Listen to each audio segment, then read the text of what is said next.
ventilators for COVID-19 treatment ordered by the Indian government from a Gujarat-based firm called Jyoti CNC Automation had not received a recommendation from a technical committee set up by the Health Ministry's Director General of Health Services as of July 20, according to documents obtained through the Right to Information Act. Accordingly, even though the firm received an advance payment from the Health Ministry in May, their ventilators as of last month had not been installed in hospitals across the country. The ventilators of 3 other companies, including machines produced by Bharat Electronics, were approved for supply to hospitals by the committee as of last month. It is unclear whether the DGHS panel has conducted any new tests since then or provided any technical feedback.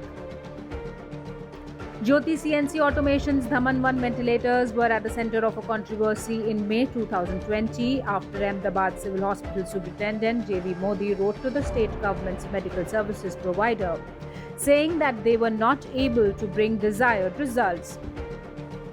The promoters of Jyoti CNC Automation have had connections to top Bharatiya Janata Party leaders. Some of the company's past promoters include one business family linked to the controversial gift of an expensive suit to Prime Minister Narendra Modi. On May 20, 2020, the then Health Secretary Preeti Sudan wrote a letter to the Prime Minister advisor Bhaskar Khulbe informing him that the ministry had placed orders for 58,850 made in India ventilators from 5 companies for a purchase order of value rupees 2,332.2 crore.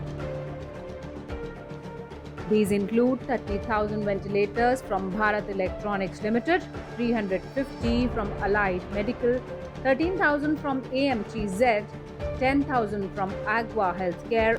Out of 30,000 ventilators, 5,000 were from Jyoti CNC Automation.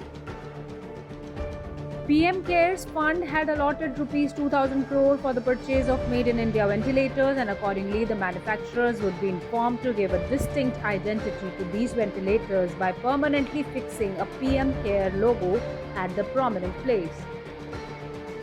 The Health Ministry's response to a second RTI application filed by activist Anjali Bharadwaj notes that Jyoti CNC Automation and Andhra Pradesh MedTech Zone, which together received a total of Rs 22.5 crore in advance payment in May, did not get a recommendation from the DGHS committee as of July 2020. It is unclear whether the DGHS has conducted any new clinical evaluations over the last month that have since greenlit Jyoti CNC and AMTZ's machines, or whether these companies perhaps received any possible technical feedback from the committee.